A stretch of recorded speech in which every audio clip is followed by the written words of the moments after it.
Olga, are you introducing? Hello, everyone. Welcome to Yale Blue Green event. This event is brought to you by Yale Blue Green. If Lauren has already dialed into our event, I'd like her to say a couple of words. Lauren Graham, could you raise your hand? If not, no worries, then I'll do a quick introduction. So Yale Blue Green is a shared interest group of Yale alumni. We have our networks in different countries, in the UK, in America, around the world, really. And it's, hello, could you unmute her, please, Julie?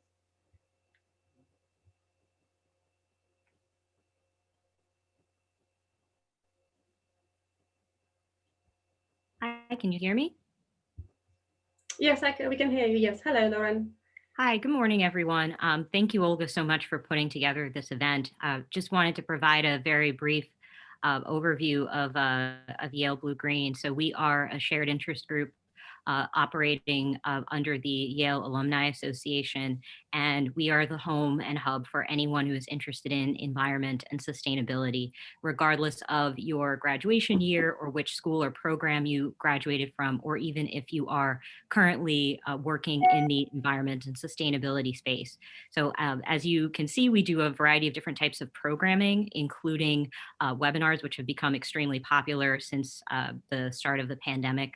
And our goal is really to include and increase opportunities for lifelong learning for everyone who's part of the Yale community, to build community amongst ourselves, to support professional development, and of course, to be connected to and advance sustainability priorities on campus.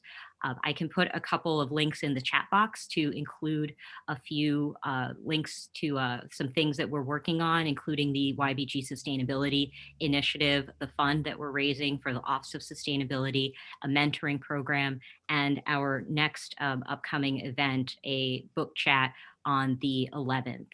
So I'm happy to answer any questions that anyone might have about getting involved. And thank you again, Olga, for your service on the board and also for co-chairing the London chapter. Thank you, Lauren. Nice to speak to you. So yes, without further ado, I'd like to introduce our speakers. We have three speakers today. Lisa Ashford, who is a CEO of Ethex and Energise Africa.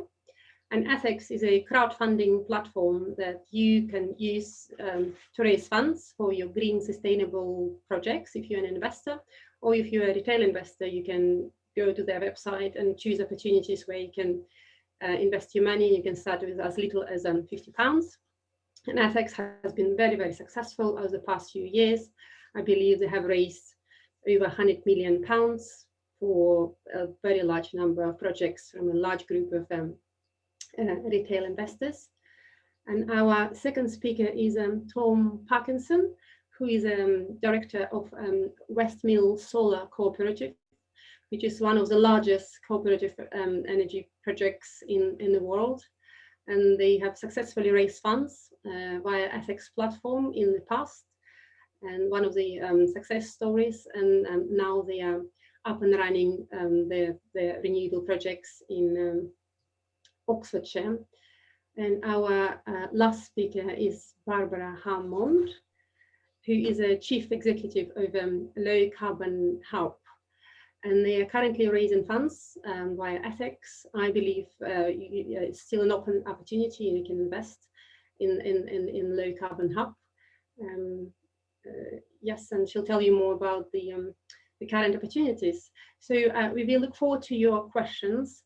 Please use the chat box to type your questions, and we will have a Q&A session at the end. And if you want to ask those questions, please raise your hands, or if you want to stay silent and you want me to read your questions, just type them in the chat box. So thank you. So Lisa, up to you. Hi, yes, lovely to be here. Thank you very much for the opportunity, and great to be alongside Barbara and Tom as well.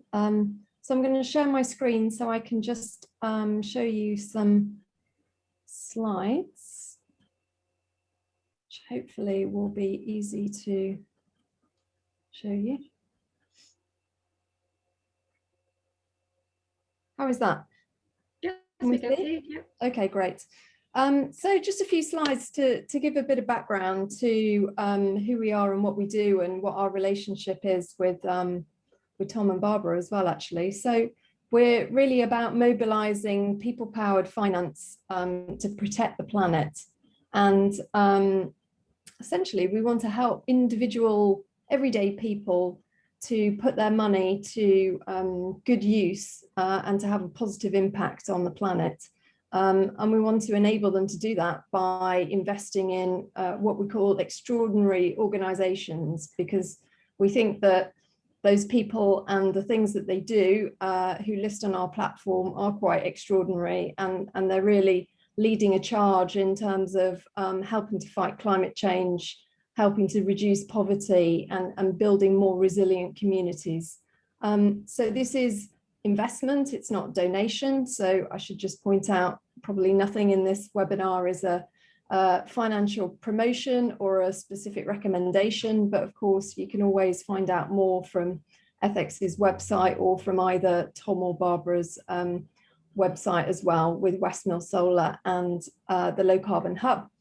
So just to say a little bit about our track record. So 100 million raised. I think you might have given us an extra 0 or 2 there, but I'm not sure. And that's spread across a whole number of projects and many people who have invested into those projects. So everything from green community-owned energy, which Barbara and Tom are very involved in, to sustainable and affordable housing, to give people affordable housing right within their local communities, which is affordable in perpetuity.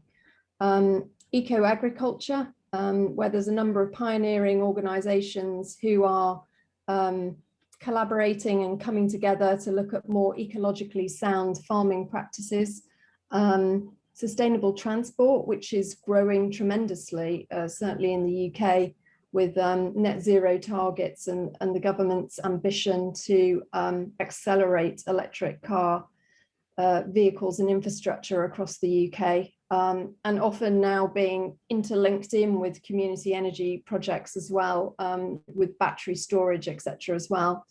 And lastly, affordable solar energy access, which is speaking to our Energise Africa platform, which is a sister platform that sits along Ethex and is a joint venture with another crowdfunding organisation backed by DFID and Virgin Unite, really looking at accelerating energy access in sub-Saharan Africa and beyond. One moment. So what are we talking about when we're talking about ethical investing? Well, first of all, let's talk about the demand. So almost 70% of people across the UK want to save and invest for a better world. And that was some research done in the last 2 years by the UK government, who's looking at mainstreaming impact investing in the UK. And then what do we mean in terms of supply of those products that people can actually save or invest in? Well, I suppose there's a number of different areas where you can attempt to make your finances more ethical. Everything from current accounts to direct investments. So what can you do to take action yourself? You can look at different resources and information, which I've got listed later in the presentation, to look at what your bank or financial provider is actually investing in themselves. And you can consider switching to an ethical or green account or bank itself. Those banks are few and far between, but they are growing in number, and there's an increasingly strong focus on ESG investing for funds, but also ethical options for individual cash ISAs, stocks and share ISAs, and innovative finance ISAs as well, where there is some form of tax relief on the interest that is earned. Obviously, pensions are a really important way that people can also make an impact. And there are several guides out there now which look at individual pension providers and look at what the ethical options are for individuals, whether that's a specific focus on a particular area in terms of excluding, so divesting out of oil, for example, or other types of ethical screening as well, where there might be a more proactive approach, and investing in organisations that are only having a positive impact on the world. And that's the same for ethical funds as well, whether you start with negative screening, which is effectively taking the bad stuff out, or investing proactively into organisations that are actually doing good. And there is quite a lot of information out there now. It's becoming much more transparent, but I still do think that you have to sort of look under the hood to see actually what is the product really doing, so that you can understand it and be sure that it's not just PR and greenwash. And then you come to direct investments, which is what we are involved in a little bit more. And so how does Ethex work? Well, essentially we are helping to connect individuals with good projects that create positive impact. And we also are encouraging more foundations and institutional investors to come alongside and invest alongside individuals to create maximum firepower for these organisations to do good. And as an example, we've had one of these organisations invest alongside the crowd into Low Carbon Hub recently, which was really great to see. So perhaps just a couple of examples of what's available out there on the platform. So let's give a little circle to that one. Barbara's going to talk a bit more about the Low Carbon Hub. They're doing a fantastic job at the moment, over-raising incredibly, and just building out this amazing green portfolio of projects. We also have a similar based organisation in Bristol, actually, that have a very good track record and are building out, again, green and renewable projects around the Bristol area. And more of a innovative style organisation, which is a digital platform for helping communities collaborate and find a voice, and also to help democratise decision making when it comes to funding and local council spending. Quite a fascinating organisation. And we think these types of organisations are doing amazing things at grassroots level. And by showing that you can give a fair return whilst creating real strong impact, I think will lead to more and more of these organisations taking root across the country. And we hope that every community will have community-owned renewable energy, community-owned affordable housing, affordable or community-based farming, etc., etc. And then just a little on Energise Africa. So this is where you have opportunities to invest directly into solar organisations that are expanding their solar schemes across Africa.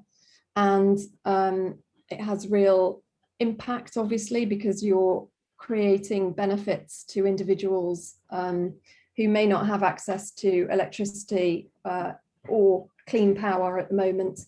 And this is a massively expanding sector within Africa, obviously, because there are still many millions of people without access to clean and affordable energy. So this was backed by DFID and Virgin Unite, as I mentioned, and we continue to grow this platform alongside Ethex as well.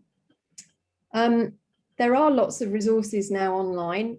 You just probably need to know where to look. So I've put a number of places where your alumni can have a look and read more.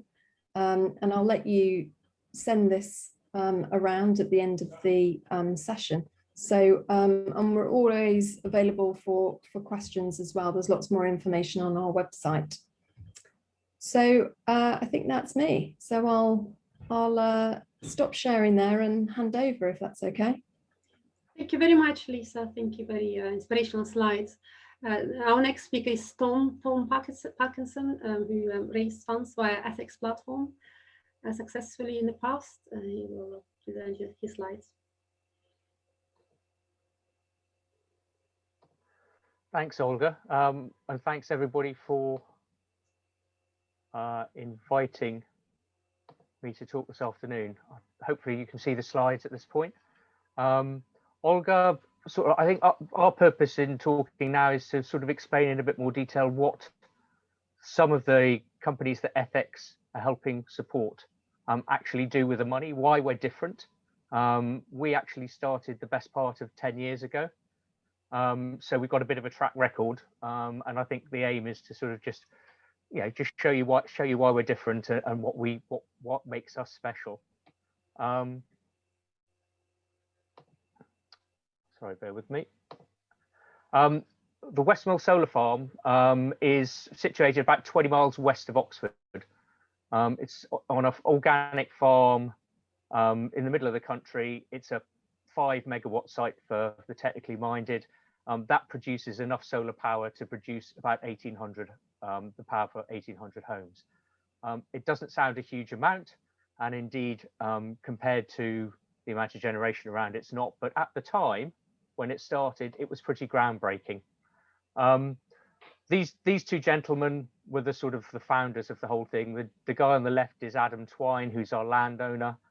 Lisa talked about extraordinary people, and both Adam and Philip Wolfe, who was a solar professional, who was the guy who's the brains effectively behind putting the solar park up, are very much extraordinary people, and we're very much standing on their shoulders. Adam took 12 years to get a wind farm, planning permission for a wind farm on the same site that we share. That started in 2008. It was the first community-owned wind farm in the south of England. And 3 years later, Philip approached him and said, I think we could put a community-owned solar site here. And that went through planning much quicker and was built in 2011.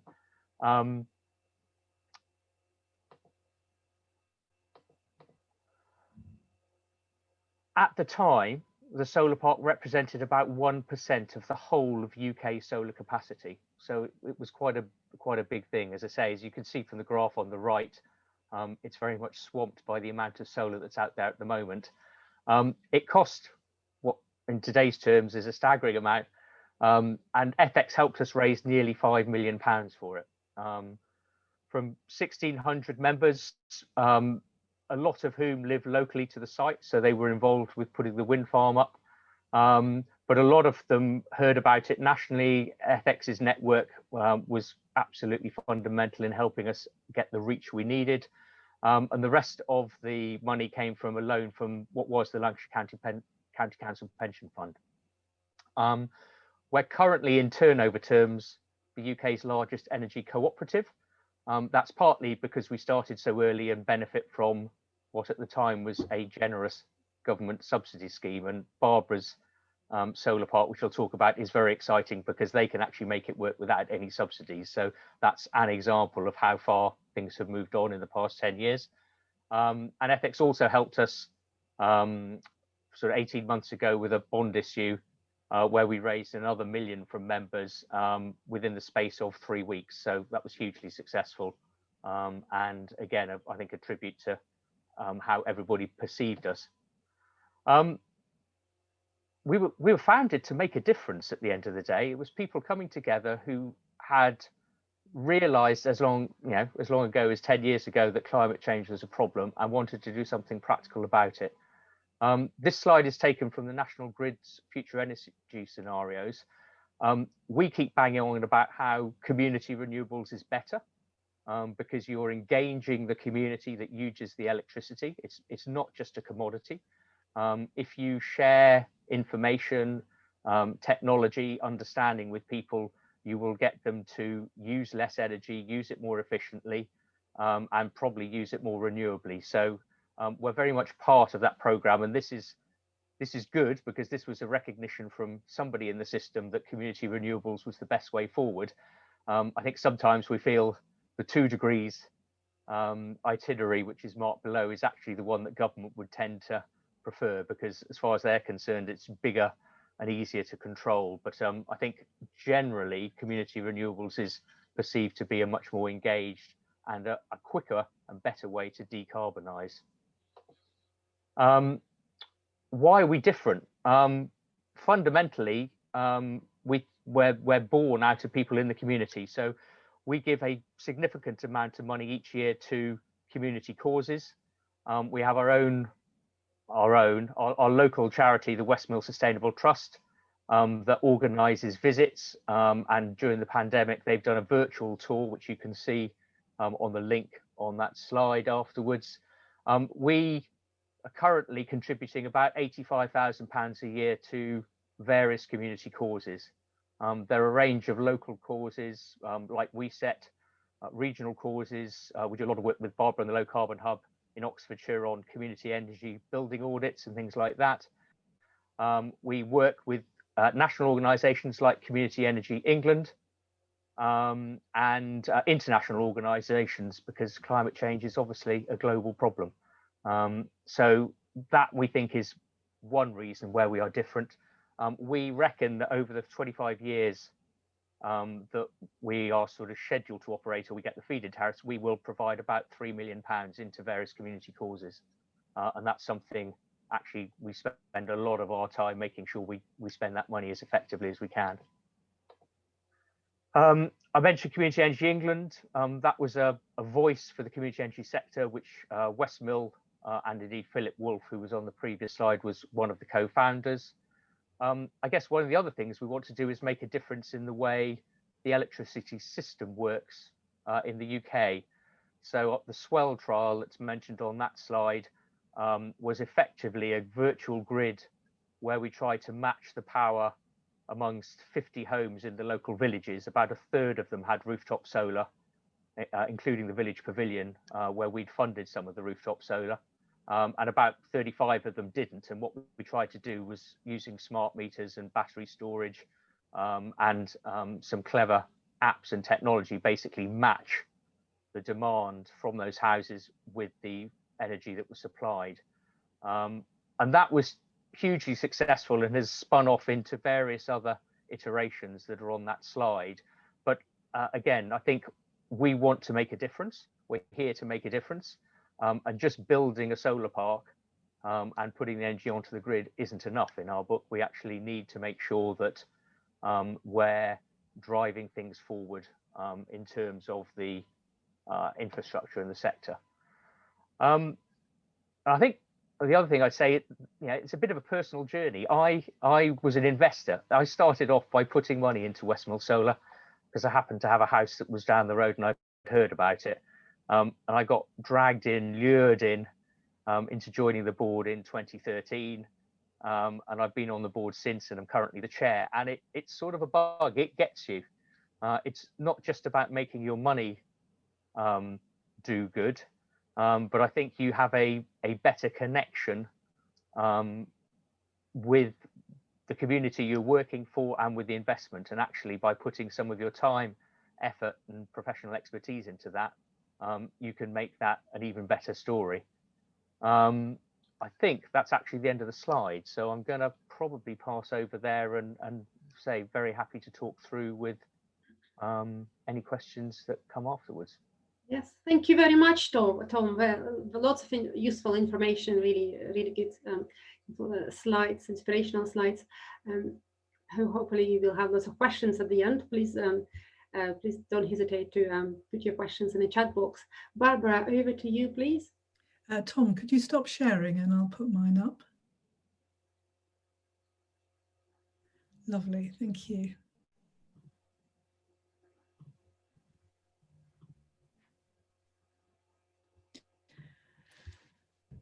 Hello, everyone. So I'm going to talk about the Low Carbon Hub, which is another community energy organisation in Oxfordshire. We are rich in social enterprises in that part of the world. and very proud of all that we've achieved. We're going to be 10 years old on the 4th of December this year. And this year we are also going to become a medium-sized enterprise, not just a small or even micro enterprise. And we wouldn't have got there without being able to raise money through the Ethex platform. What do? We raise investment in renewable energy that goes into assets, almost all within the Oxfordshire County borders. At the time of writing, we had 47 of those, and the stats below tell you at a glance what they achieve. But as Tom was saying, we invest in the renewable energy projects to, in our case, we started off doing a lot of rooftop solar in comparison to the ground mount solar that Tom was talking about. And we started with that because we really wanted to get all the school communities, the staff and the children involved in the journey as well. But as Tom was saying, that the journey doesn't end there. We're doing that, we're raising that money to go into things like solar schools so that we can yield community benefit.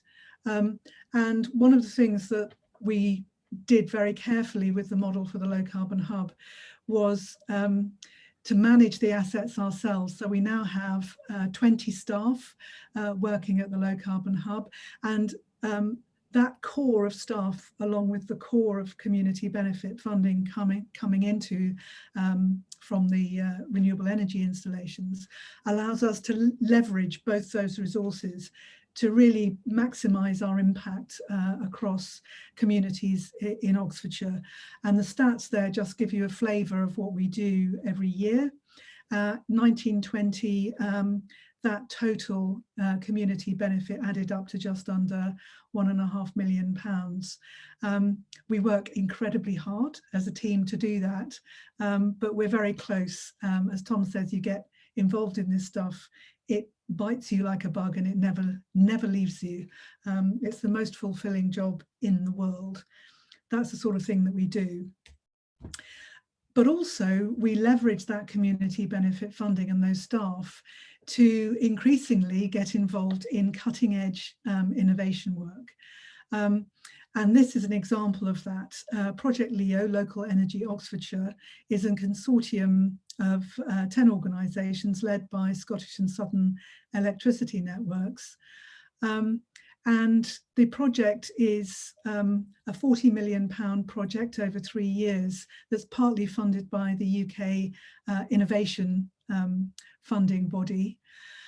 And it's there to build on the sort of thing that Tom was talking about with the swell houses, to work out for a region like Oxfordshire, how do you set up a liquid market in flexibility service trading so that you can make more room, or the room required on the existing energy grid to electricity grid, to accommodate the vast numbers of new electric vehicles that are going to come on stream between now and 2030, and also the large numbers of houses that are going to need to transfer from oil and even gas over to electric heating. How do you do all of that in a way that balances the grid and allows you to move from this, which used to be our local massive fossil fueled power station and is now about half of that, with all of those cooling towers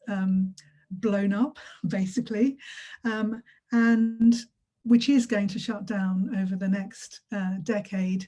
And we will end up with a very decentralized, renewables-based energy system, such as the one that all of these images together portray. We know how to do it. We've got the technologies to do it. We've got the data and communications technologies to do it.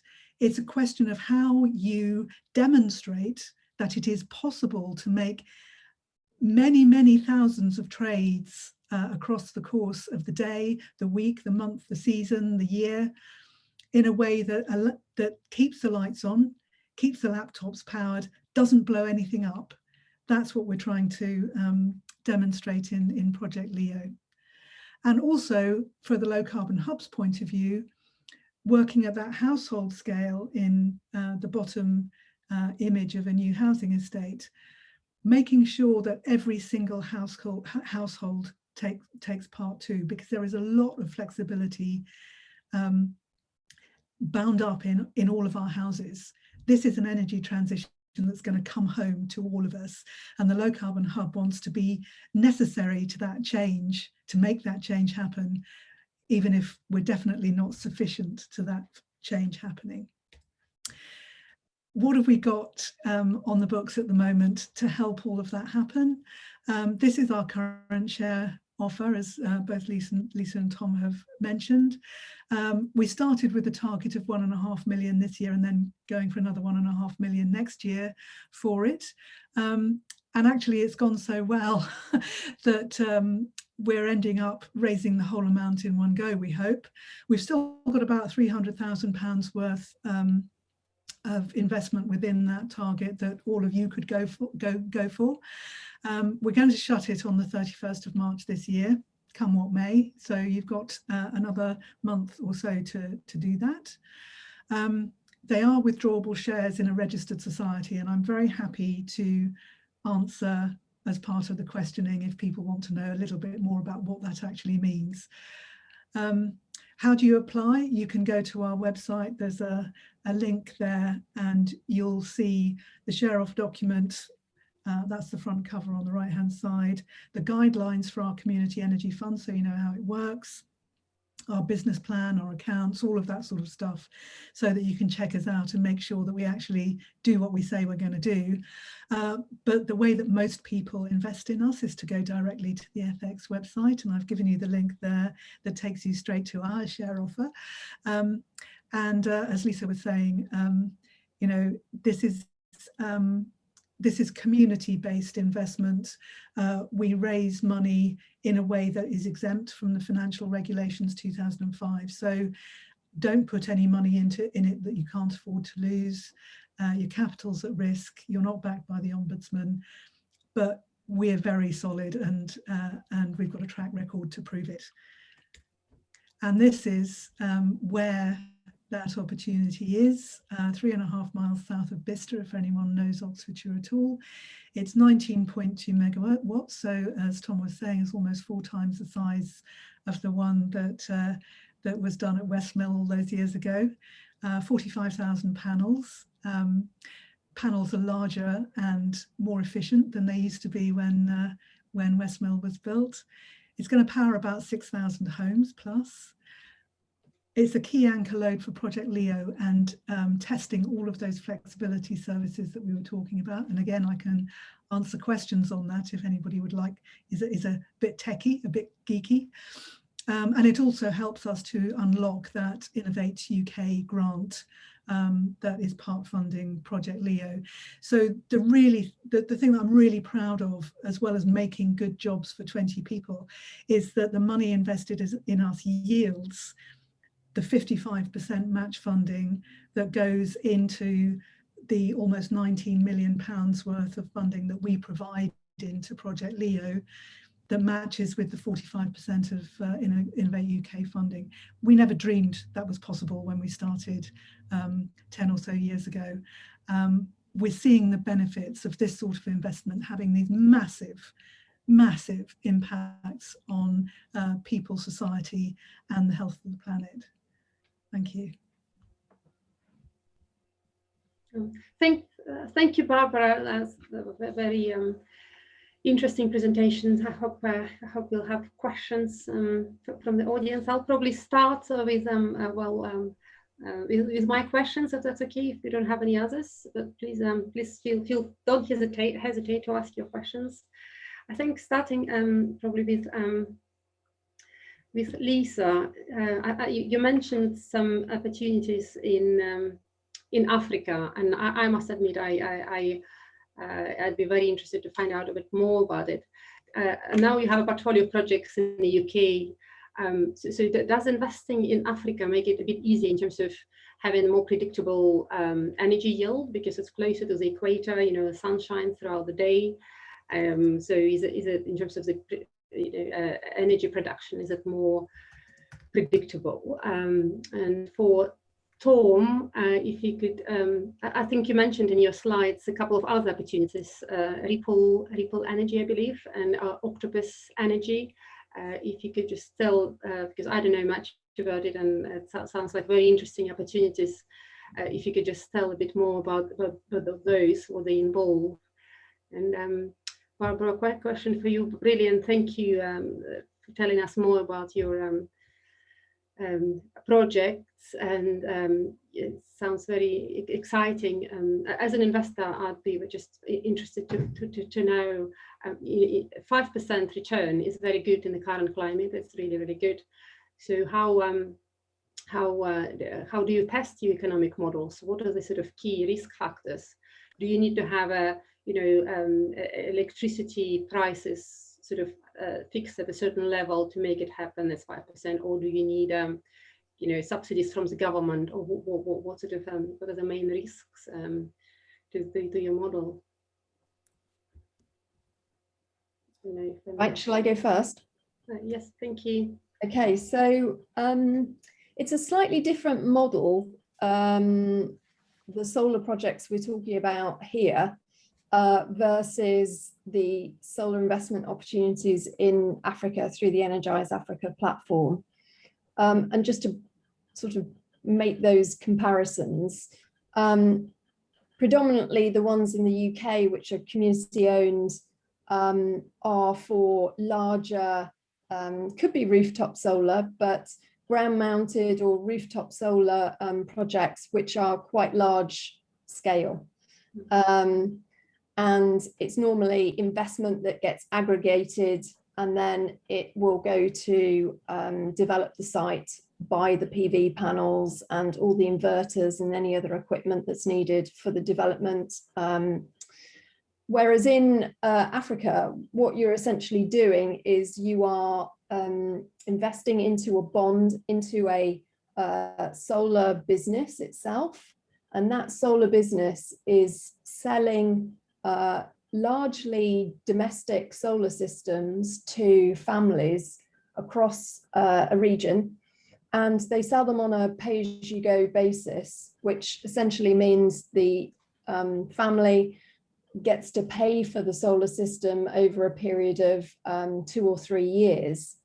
And the bond is helping to finance that essentially. So, the solar business has to go and buy the equipment, and then they lease it on to the end individual customers, but they obviously need huge amounts of working capital to be able to purchase those solar systems and grow their businesses. So you are effectively funding the working capital of those organizations to buy the equipment, which is similar, but it's many distributed systems, predominantly for the organizations we raise investment for. Although we have also recently been funding some commercial and industrial scale solar as well, which could be used for individual small or medium-sized enterprises. It could be for clinics or schools. It depends on the individual organization and where they're expanding at that point in time. And the businesses we support, there's about 12 different ones at the moment, spread across about 12, the same amount of countries across Africa as well. But all the information in terms of what the business is and where they operate and who their customers are and what the risks are all contained on the website and within the individual offer documents. Well, thank you. Well, are there any open opportunities at the moment in Africa to invest, where they're fundraising?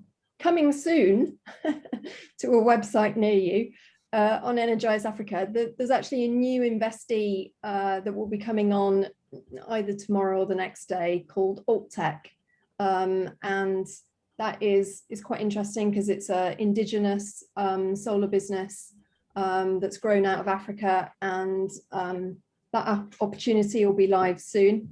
It's not quite there yet, but in the coming days. Thank you. Well, where do you see the main challenges of investing in Africa? Well, investing in emerging economies is obviously quite high risk, and it would be remiss of me not to say that across all of these organisations, obviously capital is at risk, but there are probably more risks and a lot more externalities that can affect countries and economies and politics. So it is very definitely, you need to be comfortable with what you are investing in, and obviously not to be investing using money that, you can't otherwise afford to lose. But we have a good track record so far, and we do have the support of UK Aid and other organisations as well. So it's a very impactful way of using your money. Thank you, Lisa. Tom, there are a couple of questions for you. Would you mind telling us more about Ripple and the Octopus Energy? That's fine. I mean, Octopus is not something that's actually available to investment at the moment. It's a concept that Octopus, who are one of the UK suppliers, are trying to introduce. Both of them, I think, are really trying to achieve what I think many Westmill Solar members would like, which is, when I joined in 2013, the first question I got asked was, when can we buy the power that Westmill Solar is generating? And these are people living locally who want to feel that, really attached, really connected to the power that's not quite in their back garden, but on the other side in the next door field. And there's a you at the moment in the UK, you just can't do that. The regulations won't allow you to do that. The Swell trial was trying to show how it might work and the benefits of something like that. And I think the issue slightly is that we need far more renewables on the country, and that means planning, and that means people living nearby have to be in favour of it.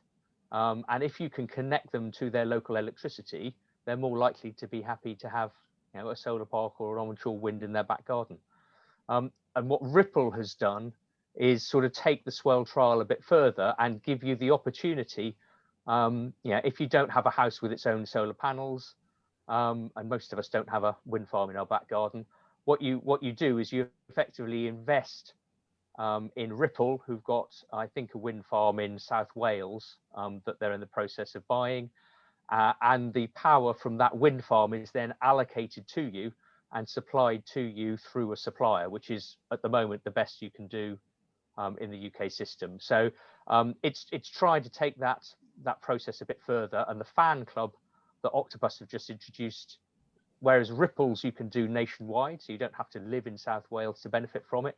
The point of the fan club, which is more like what Westmill would like to do, is to actually allow you to buy the power that is produced from a generator pretty much on your back in the next door field or in the local 5-10 mile area, and on the network.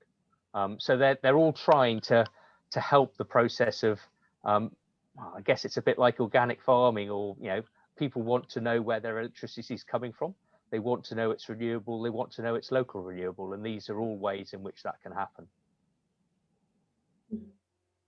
Yeah, thank you. So Octopus Fan are not raising funds; it's the Ripple Energy, right? No, they're fan. I mean, Octopus Fan. They call it the fan club because there's 2 turbines, I think, in the northeast of England, and they turn, so they're calling them fans, and they thought it was a jazzy name to call it. So it's a tariff, an electricity tariff that I think they're going to be making available to people locally, and it's an idea that I think we'd like to be able to make available to Westmill. And we won't be a fan because we're a solar panel, but we have the same idea. Yeah, thank you, Tom. Barbara, over to you. Yeah, there's a very heavy philosophical question just being put into the chat channel, which would take me quite a long time to answer. But before I get on to answering your question, Olga, it was something, Simon, it was, if that's how you pronounce your Simon, it was something that we spent quite a long time discussing in the early days of the Low Carbon Hub, as we were developing our business model and our financial model, because we wanted to talk to a whole range of people about how they would respond to such an offer. And we found that we've got a spectrum. We've got experienced investors at one end who really want to know the innards of your model and see it in as very much how they would approach any investment they would make. And then you have the other end of the spectrum, which is your £250 community investor who just wants to do a bit of good with their money. And we have a tension in managing the Low Carbon Hub. We have a tension between those two ends of the spectrum. So just because of the way that we're structured as a community benefit society, we pay all of our investor returns as if investors had made a long-term loan to us. And then any profit, any surplus that we make is legally, we have to use it for the benefit of the community. So that's how that split is made between the philanthropy of it, which is the legally required use of the surplus, and the investment model, which is how we pay investors back. It's a model which is unique to the UK and New Zealand. So quite an interesting model. In terms of the risks, Olga, and how we deal with all of that, we spent about a year, I would say, developing our financial model at the beginning of the Low Carbon Hub, and we had some very hefty people with very hefty experience in the energy investment and development world to help us with that, who gave us their time and their expertise. And that's one of the great things, of course, about starting something like this in Oxford, because you just scratch the surface of anyone and they have amazing expertise. And quite often they want to give it for the good of the world. And I think Lisa Jamie Hartzell, the founder of Ethex, is somebody who's very much like that. And so we built a financial model that was very much like the sort of thing that you would see for any mainstream renewable energy developer. And then every time we develop a share offer, and every time we go to a bank for long-term debt, obviously that model and that particular project, we have the technical, the financial and the legal due diligence done on that. And even though we don't have to go through the same formal due diligence processes as a normal investment raise would, we do that because we think it's sensible to do that, and we record that, and that's available for any of our shareholders to look at. And for Ray Valley Solar, we reached financial close on that with Triodos Bank last week. And so they did all of those processes for themselves. We have an investment committee, which is still chaired by the heavyweight person I was talking about earlier, who chairs that committee and is a bit of an ogre at times, it has to be said, making sure that we don't do anything that isn't going to return make the investment returns and the community benefit that we promised. Thank you, Barbara. That's very helpful. We have some questions. There are some technical questions asked. Unfortunately, I can't see the name of the person who asked those questions, but I'm happy to read them out. But if you want to, oh, I think it's Penny. A question from Penny. If you want to ask your question, Julie, would you mind unmuting Penny?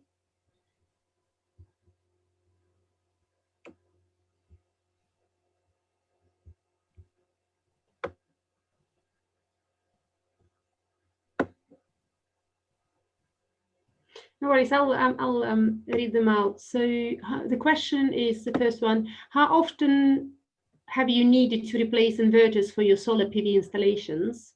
And are operation and maintenance costs decreasing? The other question I think is related. I think you answered, yeah. Inverter cost decrease. Yeah, you already answered, but I'll see. I mean, we do the same in terms of we projected a 25-year life for the project, because that was when the feed-in tariff subsidies lasted, and we assumed that the inverters would probably last 10 years. They haven't yet gone on us, but we've got sort of warranties and arrangements in place so that we can replace them as and when we do. Our operating costs have actually dropped substantially since 2012 because there are so many more solar parks around and more providers. So although now they're going up roughly with inflation, actually compared to 7 or 8 years ago, we're probably only paying about 50% of what we were paying then. Yeah, I didn't answer the other one of Olga's questions, which sort of relates to this as well, about how Ray Valley Solar stacks up differently than Westmill Solar would have done. And I think there are a number of things that have changed. I mean, Tom's mentioned one about it being a much more liquid market for the sort of asset management and O&M that you would do on a ground mount solar. We do all of our asset management and O&M for our rooftop solar, and that's part of what pays us to have the staff. But with Ray Valley Solar, we'll be paying other people in the way that Tom does at Westmill Solar. But Westmill is modelled over 25 years, did you say, Tom? And it was benefited from the first feed-in tariff rates. So, and those are quite good, and they're linked to RPI, so it's all very certain. Although it was an uncertain world when we started, and that's why they're that. So Ray Valley Solar is modelled over 40 years, and you have to do that to make a ground mount solar stack up. At 19 megawatts in the current market, we're a bit on the small side, it has to be said. You'd really be wanting about 30, but we benefit from being part of Project Leo, so some of the costs we can put through as an innovation cost. We are working on an innovative power purchase agreement model, where we have a local power purchase agreement and local institutions can effectively buy the energy from us and offset against their carbon, because they're enabling a new asset to happen.